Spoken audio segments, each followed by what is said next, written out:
Alright, in this video, I'm going to be explaining how to do the advanced tooth cycle in Clanker's Cavern. But a couple things I want to note first is that you already need to have a good basic grasp and a good skill level in order to just start attempting and start learning how to do this. This is not an easy cycle. So this video alone won't give you the cycle. You need to already be at a solid skill level. You need to, in addition to watching this video, you need to practice this for a good few hours. Probably more, actually. It took some top runners a couple months of sporadic practice in order to get. And the one thing I want to mention about the video specifically is that, and the cycle specifically, is that in general there are a lot of different small strats that you can do to make this cycle easier. It's not easy to do every single one of them. This video does basically all of them, which is why it was just annoying for me to record. But I want to mention all of them because in a run you should try and attempt all of them, but you won't. But in general, if you get probably 50% of the stress, the small stress that I'll mention, then that should be good enough to give you the cycle. If you already have decent movement, right? So I'm gonna go through this video. This is a pre-recorded video of a pretty good attempt I did, and I'll just commentate along about things to look out for as I go along. Right? So we're gonna start out. The beginning is very simple. Just go in talent shot.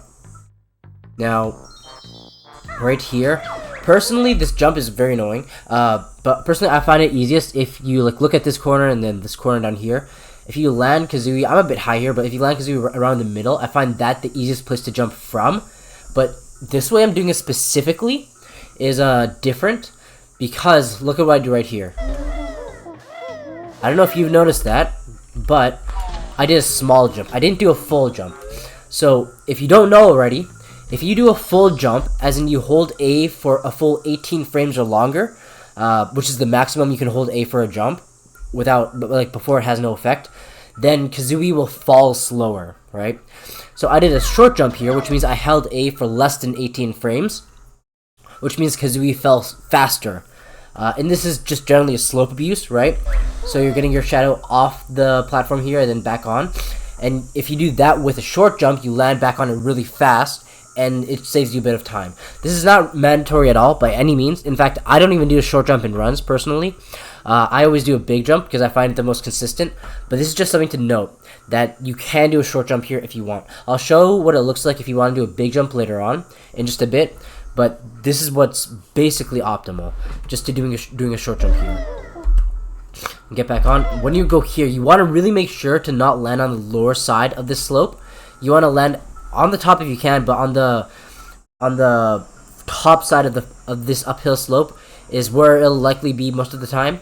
If you land on the bottom of the slope, then it's very bad because you have to slide all the way to the top in Talent Shop. Sliding on uphill slope is very slow, and you can't jump off this uphill slope because that's even slower, because then you'll have to wait for yourself to land. Basically, you just want to get to this top flat platform as soon as possible, and as soon as you get to the flat platform, if you saw there, you want to jump as soon as possible to the next spot. Why is it so disgusting? Anyways, sorry. But yeah, when you get to the next square platform here, you want to make sure to stay onto the left side. So right here, land on the left side of this. If this is in your mind to get any of the collectibles, don't even think about it. Pretend they're not there. If you get them, it's whatever.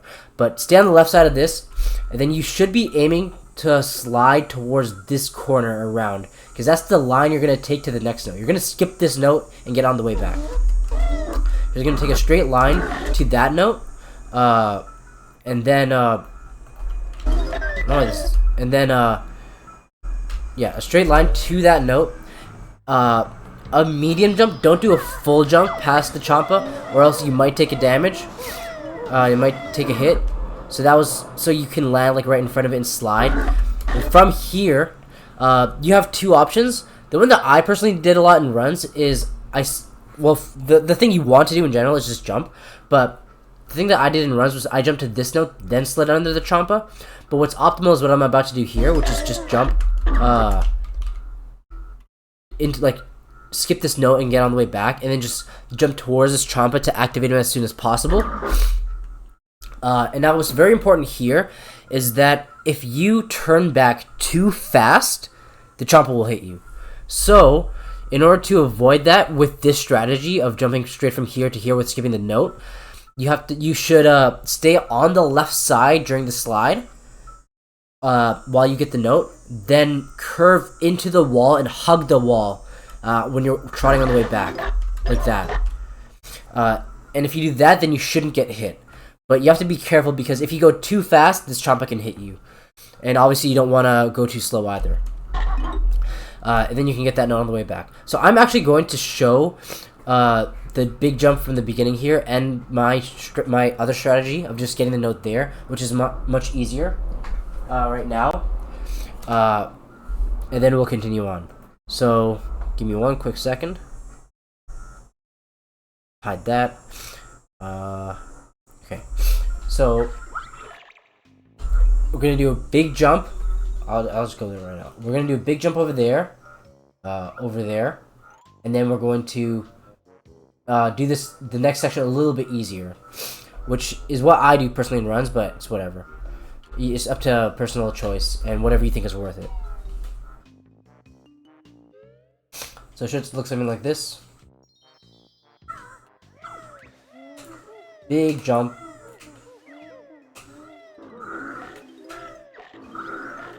Now if you notice there, I went straight down and I dropped my slide. Dropping the slide there is good. Dropping the slide there is exactly why we jumped to that second last and last note here.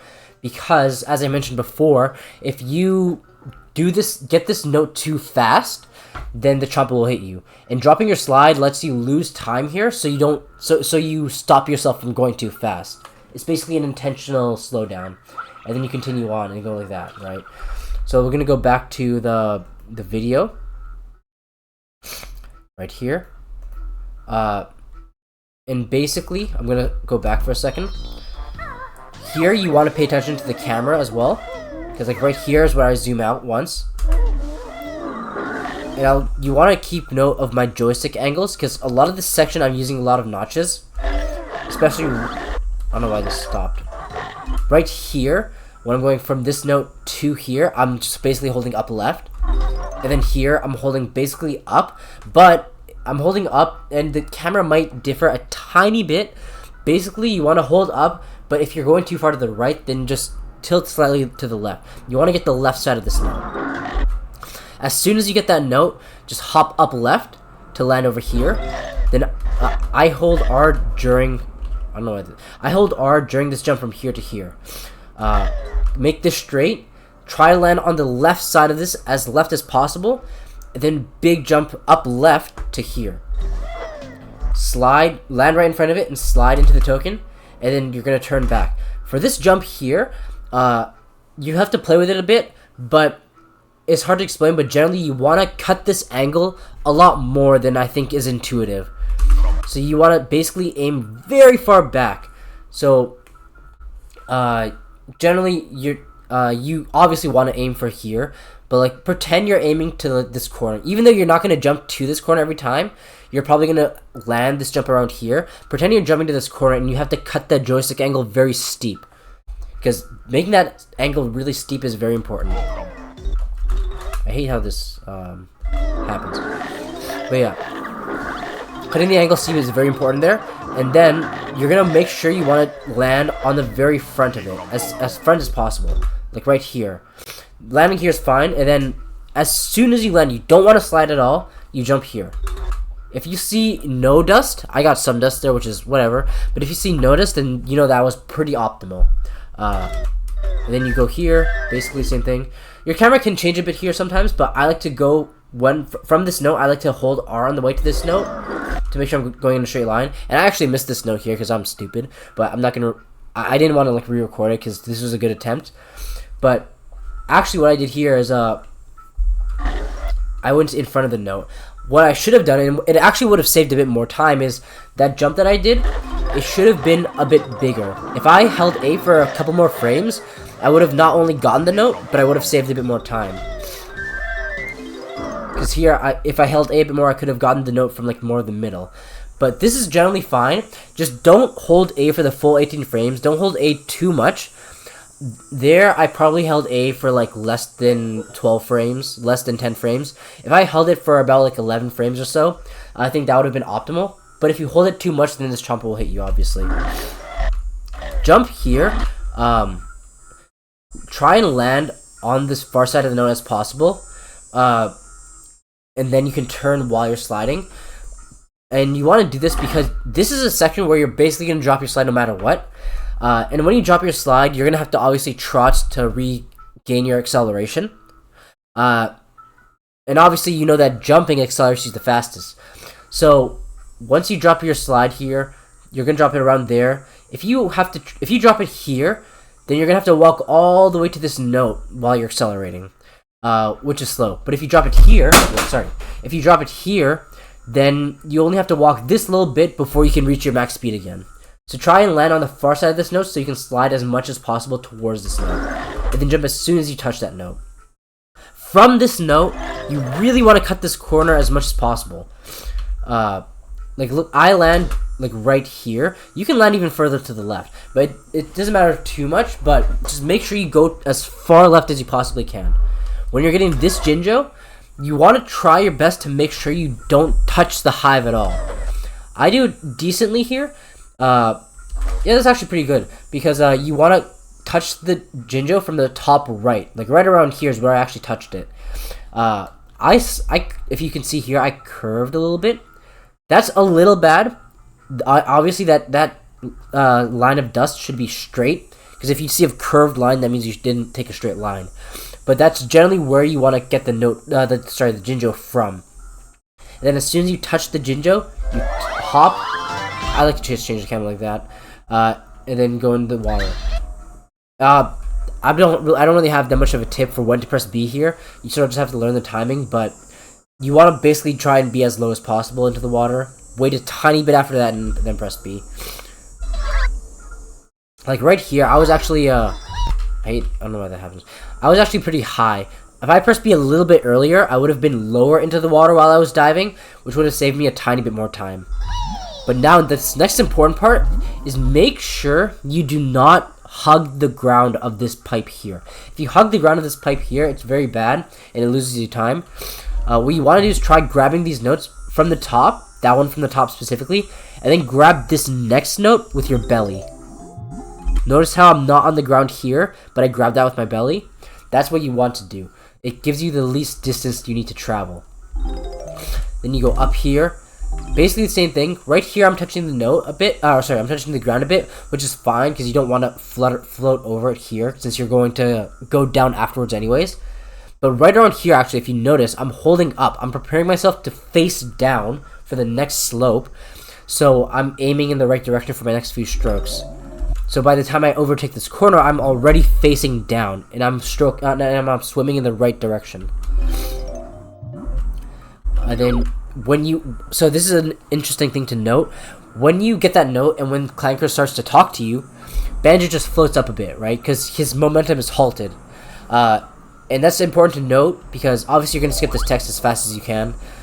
Just learn how to do it. I don't really have much of a great cue here, but since Banjo floated a bit up, now he has the opportunity to get off the slope again, and now collect this note, like from the very top, as much as you can. Then from here, this swimming is very important. You don't want to aim for the front side of, so like obviously this pipe is a pentagon like that. Obviously, you don't want to aim for this corner. You want to aim for the back corner, the back edge. You want to aim for that back edge, and then once you get there, you very slightly hold up, and then the slope will take you down.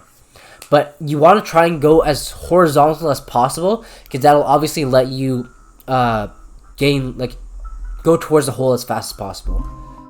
It'll put all your velocity into the horizontal movement rather than up and down. And then this slope right here, it'll take you down. If you look how slightly I'm holding up, and look how Banjo just very quickly moved down, and then that's where you want to be at, right? Notice right here how early I'm holding down to go into the hole. This is a part where people often make a mistake, because you really can hold up really early. Holding up a bit too early here is better than holding up a bit too late, because as soon as you get to like the front of the hole, your horizontal movement does not matter at all. You want to be going straight down, right? So you want to be facing straight down as soon as possible. Like I'm all the way here and I'm holding basically straight up. And now I'm facing straight down already. If you saw right there, he was blowing a bubble. That's the invisible ghost bubble that should happen. That he blows before the optimal bubble. That's actually the bubble that the task gets. But the task does a different frame perfect strat that we don't care about here. But yeah, this is the bubble that you should get. I make this bubble really early because I can tell it's very early because the camera starts to shift a lot while this bubble is growing, and that's how you know if you made it really early. But generally, sometimes you just might be like a stroke off. But yeah, I don't know. It should be there if you did everything right. Now right here, very important to get 2 notes and then the Jinjo. We used to get note, Jinjo, note, but 2 notes then the Jinjo is not only easier, but it's faster. Try your best to collect this note from like the middle there, like I did right there, instead of the back.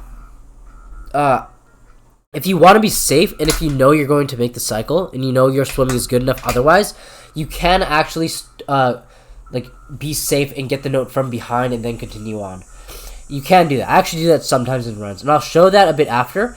But the same thing with this note is you want to try and collect from the middle. I actually played it a bit safe there, and I went a bit to the left. But you want to collect this from the middle and then turn straight right for the Jinjo. And this Jinjo, it's a little hard to do, but this section is very easy to do because doing 2 notes in the Jinjo allows you to overshoot this and play it very safe. I didn't try to do this as optimally as possible because I don't think anyone usually goes for that in runs because it's kind of stupid to go for and it doesn't save that much time. But generally, you just don't want to collect the Jinjo while you're on the right side of it. If you look at what I do here, you can do what I do and swim towards the right side of the Jinjo, but then start turning left. So notice I'm facing this way. I swim towards that side, but I turn on my joystick to face left before I get there. So like right here. So that allows me to grab the Jinjo with the right side of my body. And here's pretty straightforward. I should actually be doing a better turn than this, because if you notice right here, there's this little crease that goes straight to this line. I went like that, which is a circle, basically, which is a semicircle. That's a little unoptimal, so I could have cut my corner more, but again, it's just being safe and making sure it's comfortable. But generally, you want to get that note from the middle and then turn as soon as you can, straight right.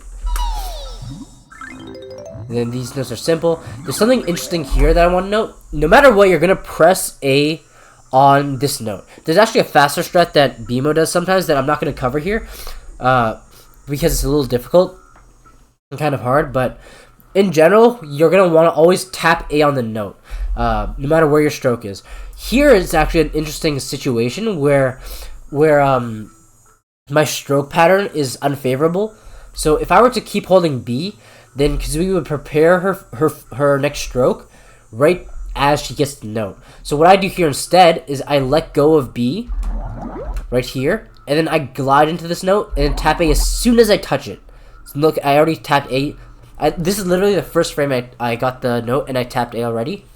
You can actually do it a tiny bit before you grab the note because you still have a tiny bit of momentum as soon as you tap A, but you have to be wary that your movement basically halts when you tap A. But yeah, once you get that note, you can either glide into that note and then tap A, or you can just like get it by tapping A during the middle of your stroke. Either or. But this is generally a backup for if your stroke pattern is unfavorable. As soon as you grab that note and you tap A and your like movement is halted, hold down right on the joystick and notice what I'm facing, and then you want to press B pretty early. So obviously there's a favorable angle to face where to swim towards the key, right?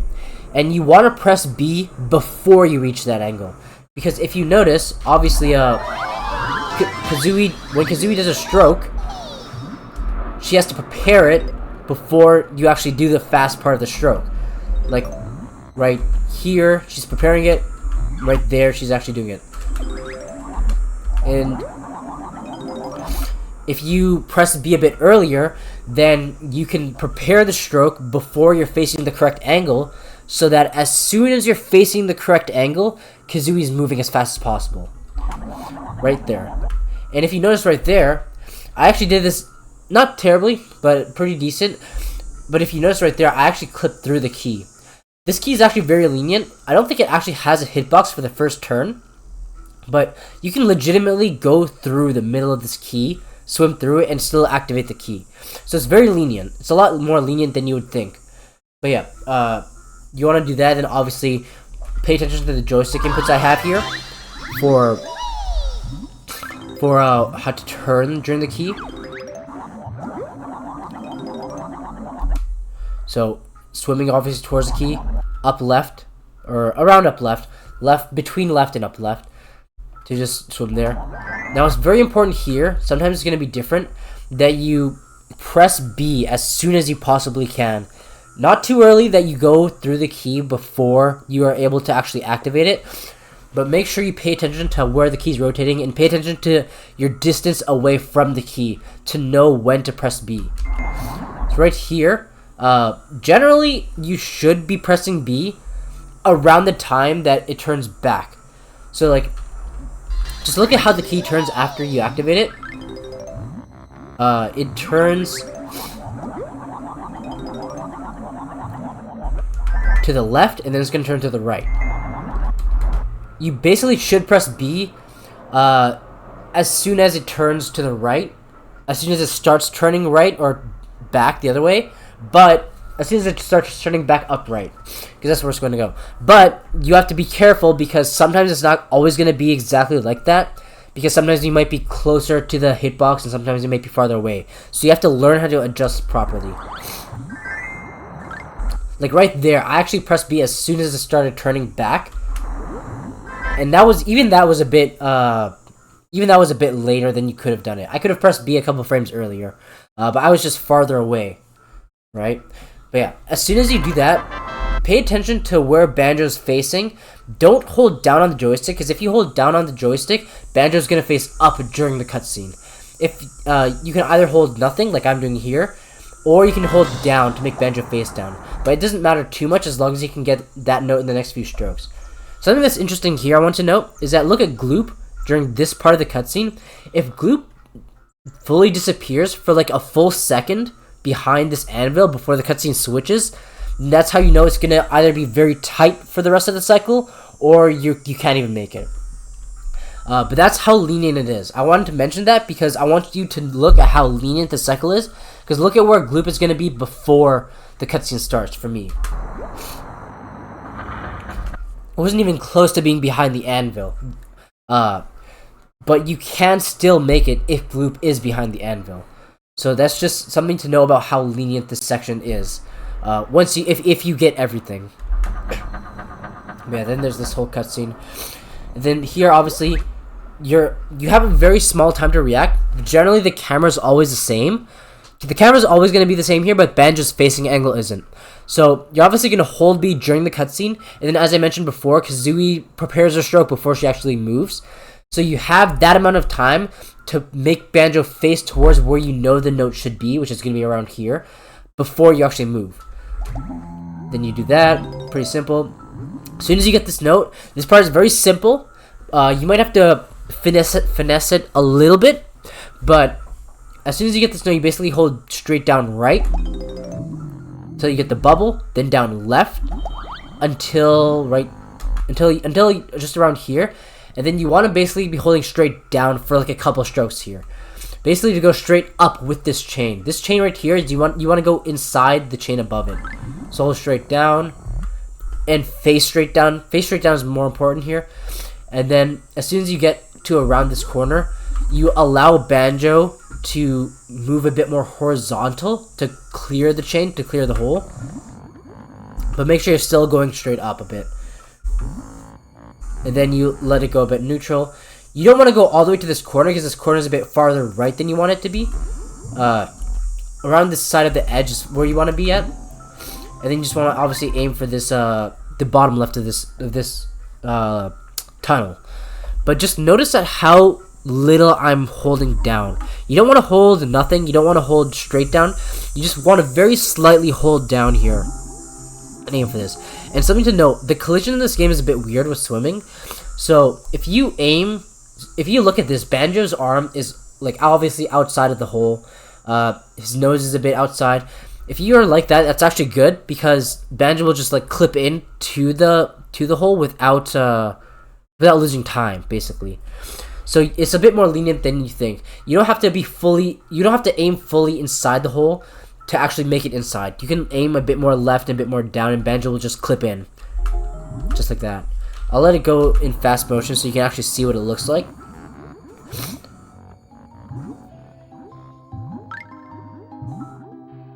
Also, I lied. I'm not gonna show the notes at the bottom. I'm too lazy. But yeah, here what's important is that once you get inside the tunnel, stick to the left. Stick very far to the left.